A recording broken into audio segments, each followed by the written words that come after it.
ನಾನು ಅವರ ಸಲಹೆಗಳನ್ನು ನಾನು ತಗೊಂಡಿದ್ದೇನೆ. ಅವೇನು ಧಾರ್ಮಿಕ ಕಾರ್ಯಕ್ರಮಗಳ ವಿಚಾರಗಳು, ಜಾತ್ರೆಗಳು, ಹಬ್ಬಗಳು ಮತ್ತು ಸಾಮೂಹಿಕ ವಿವಾಹಗಳು ಇವುಗಳನ್ನ ಎಕ್ಸೆಂಪ್ಟ್ ಮಾಡ್ತೇವೆ. ಆಮೇಲೆ ಸರ್ಕಾರಿ ಕಾರ್ಯಕ್ರಮಗಳು ನಾನು ಒಂದು ಡಿಫೈನ್ ಮಾಡಿದ್ದೀನಿ, ತಾವು ನೋಡಿ. ಖಾಸಗಿ ಕಾರ್ಯಕ್ರಮಗಳು ಯಾವ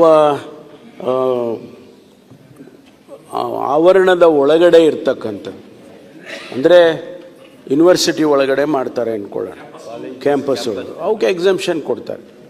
ಅದು ಎಕ್ಸಂಪ್ಷನ್ನು ಆವರಣದ ಒಳಗಡೆ ಅಂತ ಡಿಫೈನ್ ಮಾಡುವಾಗ ರೂಲ್ಸ್ನಲ್ಲಿ ನಾವು ಅದನ್ನ ಮೆನ್ಷನ್ ಮಾಡ್ತೀವಿ. ಅದರಿಂದ ಅದು ಬರೋದಿಲ್ಲ. ಅದರಿಂದ ಈ ಜಾತ್ರೆ, ಧಾರ್ಮಿಕ ಕಾರ್ಯಕ್ರಮ, ಸರ್ಕಾರಿ ಕಾರ್ಯಕ್ರಮ, ಸಾಮೂಹಿಕ ವಿವಾಹಗಳು ಇವುಗಳನ್ನ ಎಕ್ಸೆಂಪ್ಟ್ ಮಾಡ್ತೀವಿ. ಅದರಿಂದ ರಾಜಕೀಯದ ಮಾಡೋಕ್ಕೆ ಬರೋದಿಲ್ಲ. ಅದರಿಂದ ಮಾನ್ಯ ಅಧ್ಯಕ್ಷರೇ, ಇದನ್ನು ದಯಮಾಡಿ ಪಾಸ್ ಮಾಡಿಕೊಡ್ಬೇಕು ಅಂತೇಳಿ ನಾನು ಮಾನ್ಯ ಸದಸ್ಯರು. ಅಧ್ಯಕ್ಷರೇ ಒಂದು ಕಮರ್ಷಿಯಲ್ ಅಂತ ಸೇರ್ಸಕ್ಕೆ ಕಮರ್ಷಿಯಲ್ ಅಂತ ಅಶೋಕಣ್ಣ ಕಮರ್ಷಿಯಲ್ ಆಕ್ಟಿವಿಟೀಸ್ ಯಾರು ಮಾಡ್ತಾರೋ ಈಗ ಬರುತ್ತೆ. ಅದು ಈಗ ಯಾರೋ ಒಂದು ಮ್ಯೂಸಿಕ್ ನೈಟ್ ಮಾಡ್ತಾರೆ, ಅದನ್ನ ಮಾಡಿ ಕಮರ್ಷಿಯಲ್ ಬರುತ್ತೆ. ಕಮರ್ಷಿಯಲ್ ಮಾತ್ರ ಮಾಡಿದ್ರೆ ಬಂದೇ ಬರುತ್ತೆ. ಅದು ಬೇರೆ ಪರ್ಮಿಷನ್ ತಗೊಳ್ಳೇಬೇಕು, ಅವ್ರು ಬಾಂಡ್ ಕೊಡ್ಲೇಬೇಕು. ಹೇಳೋದು ಕಮರ್ಷಿಯಲ್ ಮಾತ್ರ 7,000 ಮೇಲೆ ಬರೋದೇ ಇಲ್ಲ. 7,000 ಮೇಲಿರ್ತಕ್ಕಂಥ ರೂಲ್ಸ್ಗಳು ಬಹಳ ಸ್ವಲ್ಪ ಕನ್ಫ್ಯೂಷನ್ ಇದೆ. ದಯಮಾಡಿ ಸದನ ಸಮಿತಿ ಕೊಡಿ, ಚರ್ಚೆ ಮಾಡೋಣ ಸರ್. ನಿಮ್ ಪರವಾಗಿದೀವಲ್ಲ, ನೀವು ಚರ್ಚೆ ಮಾಡಕ್ಕೆ ತಯಾರಿಲ್ಲ ಅಂದ್ರೆ ಹೆಂಗಾಗುತ್ತೆ ಸರ್? ಅಲ್ಲ ಸರ್, ಅವ್ರು ಏನ್ ಕೇಳ್ತಾರೆ?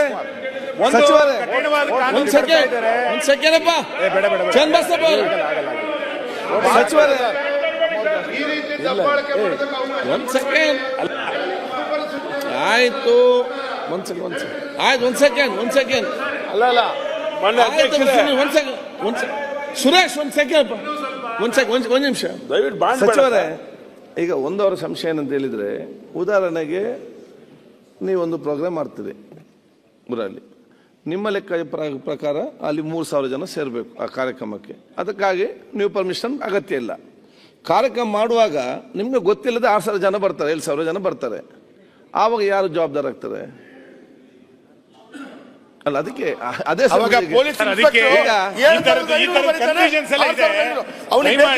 ಚರ್ಚೆ ಮಾಡೋಣ. ಅರ್ಜೆಂಟ್ ಮಾಡಬೇಡಿ, ಸದನ ಸಮಿತಿ ಕೊಡಿ, ಇಲ್ಲಾಂದ್ರೆ ಮುಂದಿನ ಅಧಿವೇಶನಕ್ಕೆ ತನ್ನಿ. ಒಂದಿನ ಇಡೀ ದಿನ ಚರ್ಚೆ ಮಾಡೋಣ. ಸ್ವಲ್ಪ ಇದು ತರಾತುರಿ ತಂದು ಇಷ್ಟು ಕಠಿಣ ಕಾನೂನನ್ನ ಹುಡುಗಾಟನ ಮುಂದಿನ ಅಧಿವೇಶನ. ಅಧ್ಯಕ್ಷ, ನೀವು ಹೇಳಿದ್ ಸರಿ ಇದೆ. ಕಾನೂನು ಸಚಿವರು ಯಾಕೆ ಇದನ್ನ ತರಾತುರಿ ಮಾನ್ಯ ಸಭಾಧ್ಯಕ್ಷರೇ, ಒಂದು 3 ತಿಂಗಳಿಂದ ಅಧ್ಯಕ್ಷರೇ, ಒಂದೇ ನಿಮಿಷ ಹೇಳಿದ್ರಲ್ಲ, ಅದೆಲ್ಲ ವಿಚಾರ ಹೇಳಿದ್ರೆ ನೀವ್ ಹೇಳಿ ನೋಡಿ. ಪ್ರಸ್ತಾಪ ಮಾಡಿ ಯಾರು ಬಿಲ್ ಬೇಡ ಅಂತ ಹೇಳ್ತಾ ಇದ್ದೀರಿ, ಎಲ್ಲಾ ಮಾಡ್ತೀರಿ. ಈಗ ಬಿಲ್ ಏನ್ ಬೇಕಂತ ಹೇಳ್ತಾರೆ ಸರ್ಕಾರ. ಸಚಿವರು ಅಧ್ಯಕ್ಷರೇ, ಒಂದ್ ಸೆಕೆಂಡ್. ಸನ್ಮಾನ್ಯ ಗೃಹ ಸಚಿವರು ಜಾತ್ರೆಯನ್ನ ಎಕ್ಸೆಂಪ್ಟ್ ಮಾಡಿದ್ದಾರೆ, ಧಾರ್ಮಿಕ ಕಾರ್ಯಕ್ರಮಗಳನ್ನ ಎಕ್ಸೆಂಪ್ಟ್ ಮಾಡಿದ್ದಾರೆ, ಹಬ್ಬಗಳನ್ನ ಎಕ್ಸೆಂಪ್ಟ್ ಮಾಡಿದ್ದಾರೆ, ಸರ್ಕಾರಿ ಕಾರ್ಯಕ್ರಮಗಳನ್ನ ಎಕ್ಸೆಂಪ್ಟ್ ಮಾಡಿದ್ದಾರೆ, ಒಂದ್ ಸೆಕೆಂಡ್ ರೀ, ಶೈಕ್ಷಣಿಕ ಸಂಸ್ಥೆಗಳ ಆವರಣಗಳಲ್ಲಿ ನಡೀತಕ್ಕಂಥ ಕಾರ್ಯಕ್ರಮಗಳನ್ನ ಎಕ್ಸೆಂಪ್ಟ್ ಮಾಡಿದ್ದಾರೆ. ಈ ಎಕ್ಸೆಂಪ್ಷನ್ ಅಲ್ದೇ ತಮ್ಮ ಇದು ಈಗ ಬಂದ್ಬಿಟ್ರೆ ಏನು ಮಾಡಬೇಕು? ಬಂದ್ಬಿಟ್ರು ಅಂದ್ರೆ ಆ ರೀತಿ ಈಗ ನೀವು ಒಂದು ಫಿಲ್ಮ್ ಆ್ಯಕ್ಟರ್ನ ಕರೆಸ್ತೀರಿ, ನಾವು 3,000 ಮಂದಿ ಬರ್ತಾರೆ ಅಂತ ತಿಳ್ಕೊಂಡಿದ್ದೀವಿ ರೀ, 30,000 ಮಂದಿ ಬಂದರು ಅಂದ್ರೆ ಅದು ಜವಾಬ್ದಾರಿ ಯಾರು ಮಾಡ್ತಾರೆ ಅವ್ರ ಜವಾಬ್ದಾರಿ ವಹಿಸ್ಕೊಳ್ಬೇಕು. ಇಲ್ಲದೇ ಇದ್ರೆ ಹೆಂಗೆ ಮ್ಯಾನೇಜ್ಮೆಂಟ್ ಮಾಡ್ತೀನಿ?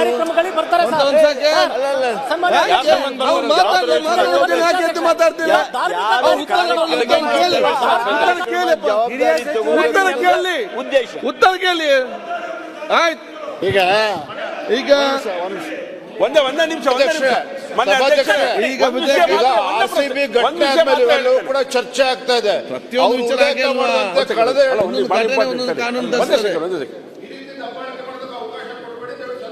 ಮಾನ್ಯ ಅಧ್ಯಕ್ಷರು, ಈಗ ವಿಧೇಯಕವನ್ನು ಮಾನ್ಯ ಅಧ್ಯಕ್ಷರು ಒಂದೇ ಸೆಕೆಂಡ್ ಇಷ್ಟು ಬಿಲ್ಲು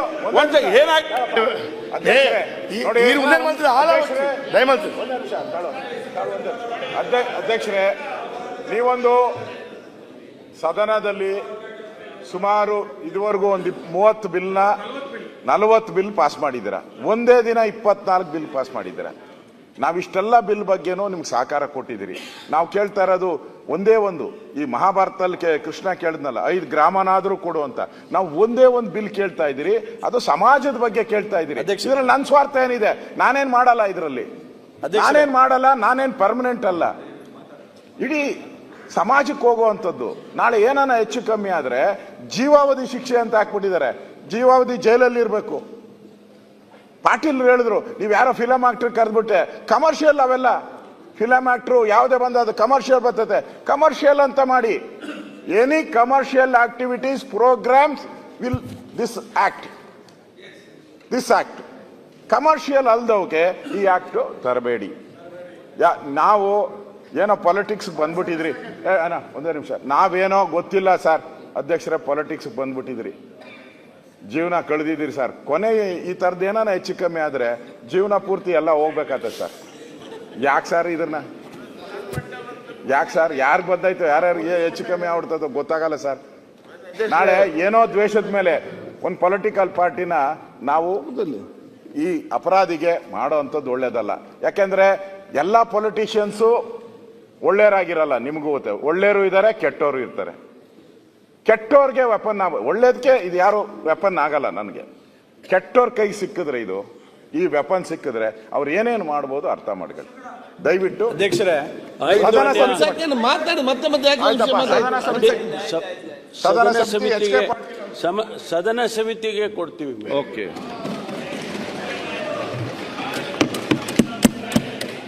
ಧನ್ಯವಾದಗಳು ಪರಮೇಶ್ವರ್ ಅವರಿಗೆ ಮತ್ತು ಎಚ್ ಕೆ ಪಾಟೀಲ್ ಅವರಿಗೆ. ವಿಧಾನಸಭೆ ಸದನ ಸಮಿತಿ ರಚಿಸಲಾಗುವುದು. ನೀವೇ ಮಾಡೋದಲ್ಲ. ನೀವು ಸಂಯಮದಿಂದ ಕೆಲಸ ಮಾಡ್ತಾ ಇದ್ದೀರಿ, ನಿನ್ನೆ ಹೇಳಿದ್ರಿ, ಇವತ್ತು ಪ್ರೂಫ್ ಮಾಡಿದ್ರಿ. ಆಯ್ತು, ಈಗ ನಿಮ್ಗೆಲ್ಲ ರೀತಿಯ ಸಹಕಾರ ಕೊಟ್ಟಿದ್ದಾರೆ. ಮತ್ತೆ ಯಾಕೆ ಮಾತಾಡ್ತೀರಿ? ಅದ್ರ ಬಗ್ಗೆ ಅಲ್ಲ, ನಂಬರ್ 1 ಮಿನಿಸ್ಟರ್ ಜನರಲ್ ಆಗಿ ಮಾತಾಡ್ತೀನಿ. ಪಾರ್ಲಿಮೆಂಟ್ ನಲ್ಲಿ ಒಂದು ಬಿಲ್ ಪಾಸ್ ಮಾಡಿದ್ದಾರೆ. ಪಾರ್ಲಿಮೆಂಟ್ ನಲ್ಲಿ ಒಂದು ಬಿಲ್ ಪಾಸ್ ಆಗಿದೆ. ಪ್ರಧಾನಮಂತ್ರಿ ಇರ್ಬೋದು, ಮುಖ್ಯಮಂತ್ರಿ ಇರ್ಬೋದು, ಮಂತ್ರಿ ಇರ್ಬೋದು. ಮೇಡಮ್ ಅವ್ರು ಹೇಳಿರಂತ ವಿರೋಧ ಪಕ್ಷ ನಾಯಕರೇ ದಯಮಾಡಿ ಕೇಳಿ. ನಿನ್ನೆ ಪಾರ್ಲಿಮೆಂಟ್ ನಲ್ಲಿ ಅಲ್ಲ 30 ದಿವಸಕ್ಕೆ ಸದನ ಸಮಿತಿಗೆ ನಿಮ್ಮ ರೆಕಮೆಂಡೇಶನ್ ಬರೆದುಕೊಡಿ. ಅಧಿಕಾರದಲ್ಲಿ ಇರಬಾರ್ದು ಅಂತ ಮಾಡಿದ್ದಾರೆ. ಈಗ ಅವ್ರಿಗೂ ಎಫೆಕ್ಟ್ ಆಯ್ತು, ಕೂತ್ಕೊಳ್ಳಿ, ಬೇರೆ ಬಿಲ್ ತಗೊಳ್ಬೇಕಲ್ಲ. ಈಗ ಒಂದು ಮಂಡನೆ ಮತ್ತು ಪರ್ಯಾಲೋಚನೆಗೆ ಗೊತ್ತಿದೆ ಪ್ರಸ್ತಾವನೆ ಈಗ ಮಾನ್ಯ ಸಚಿವರು ಈಗ ಎಲ್ಲ ರೀತಿಯ ಸಹಕಾರ ನಮಗೆ ಸಿಕ್ಕಿದೆ. ಇನ್ನು ಮುಂದಕ್ಕೆ ಬಿಲ್ ಎಲ್ಲ ಪಾಸ್ ಮಾಡಲಿಕ್ಕೆ ತಾವೆಲ್ಲ ಸಹಕಾರ ಮಾಡಿ. 2025ನೇ ಸಾಲಿನ ಬಸವನ ಬಾಗೇವಾಡಿ ಅಭಿವೃದ್ಧಿ ಪ್ರಾಧಿಕಾರ ತಿದ್ದುಪಡಿ ವಿಧೇಯಕವನ್ನು ಮಂಡಿಸಲು ಅನುಮತಿ ಕೋರುತ್ತೇನೆ. ಪ್ರಸ್ತಾವನೆ ಮಂಡಿಸಲಾಯಿತು. ಈಗ ಪ್ರಸ್ತಾವನೆ ಸಭೆ ಮತಕ್ಕೆ ಹಾಕುತ್ತೇನೆ. ಪ್ರಸ್ತಾವ ಹೀಗಿದೆ: 2020 ಸಾಲಿನ ಬಸವನ ಬಾಗೇವಾಡಿ ಅಭಿವೃದ್ಧಿ ಪ್ರಾಧಿಕಾರ ತಿದ್ದುಪಡಿ ವಿಧೇಯಕ ಮಂಡಿಸಲು ಸಭೆ ಅನುಮತಿ ನೀಡಬೇಕು. ಪ್ರಸ್ತಾವದ ಪರವಾಗಿರು ಹೌದು ಎಂದು ಸೂಚಿಸಬೇಕು. ಪ್ರಸ್ತಾವದ ವಿರೋಧವಾಗಿ ಇಲ್ಲ ಎಂದು ಸೂಚಿಸಬೇಕು. ಪ್ರಸ್ತಾವ ಹೌದನ ಪರವಾಗಿದೆ ಎಂದು ಭಾವಿಸುತ್ತೇನೆ. ಪ್ರಸ್ತಾವ ಹೌದನ ಪರವಾಗಿದೆ. ಪ್ರಸ್ತಾವ ಅಂಗೀಕೃತವಾಗಿದೆ. ಮಾನ್ಯ ಸಚಿವರು ಮಂಡಿಸಿ. ಅಧ್ಯಕ್ಷರೇ, ಇನ್ನೊಂದು ಕಂದಾಯ ಸಚಿವರ ಅಲ್ಲ ಈ ವಿಧೇಯಕವನ್ನ ಪರ್ಯಾಲೋಚನೆಗೆ ಮಂಡಿಸುತ್ತಿದ್ದೇನೆ. ವಿಧೇಯಕ ಮಂಡಿಸಲಾಗಿದೆ. ಈಗ ಕರ್ನಾಟಕ ನೆಕ್ಸ್ಟ್ ಬಿಲ್ ಪರ್ಯಾಲೋಚನೆಗೆ 2020 ಸಾಲಿನ ಕರ್ನಾಟಕ ಲಿಫ್ಟ್ ಮತ್ತು ಎಸ್ಕಲೇಟರ್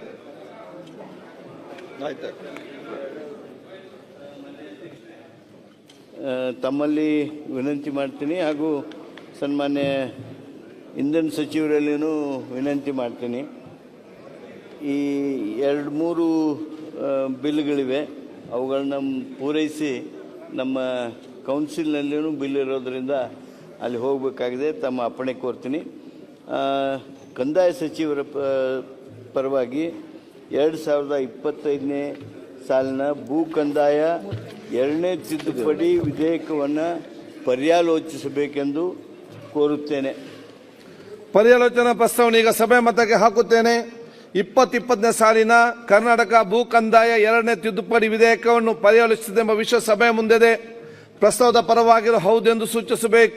ಪ್ರಸ್ತಾವದ ವಿರೋಧವಾಗಿರುವ ಇಲ್ಲ ಎಂದು ಸೂಚಿಸಬೇಕು. ಪ್ರಸ್ತಾವ ಹೌದನ ಪರವಾಗಿದೆ ಎಂದು ಭಾವಿಸುತ್ತೇನೆ. ಪ್ರಸ್ತಾವ ಹೌದನ ಪರವಾಗಿದೆ. ಪ್ರಸ್ತಾವಕ್ಕೆ ಅನುಮೋದನೆ ದೊರಕಿದೆ. ಮಾನ್ಯ ಸಚಿವರು,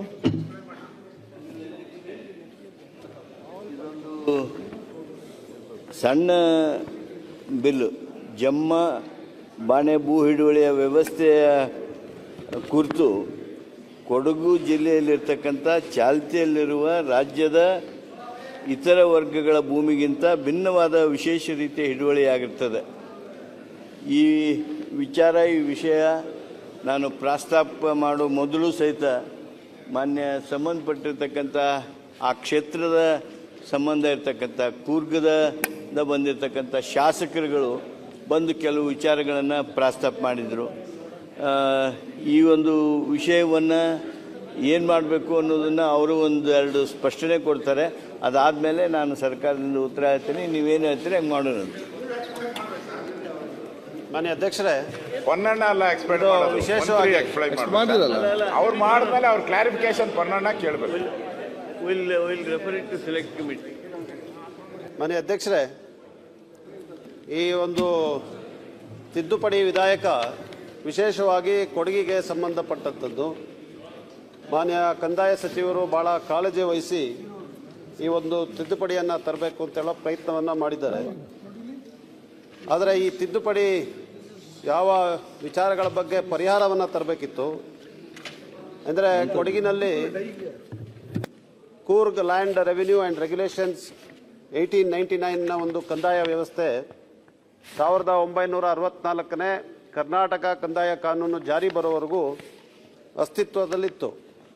ಅದರಲ್ಲಿ ಕೆಲವು ಪದ್ಧತಿಗಳನ್ನು 1964ನೇ ಕಾಯ್ದೆ ಅಡಿಯಲ್ಲಿ ಇಲ್ಲದಿದ್ದರೂ ಕೂಡ ಮುಂದುವರಿಸ್ಕೊಂಡು ಬಂದಿರೋವಂಥದ್ದನ್ನು ಜನರ ಸಮಸ್ಯೆಗಳಿಗೆ ಕಾರಣ ಆಗಿದೆ. ಭಾಳಷ್ಟು ಜಟಿಲವಾದಂಥ ಒಂದು ಸಮಸ್ಯೆ.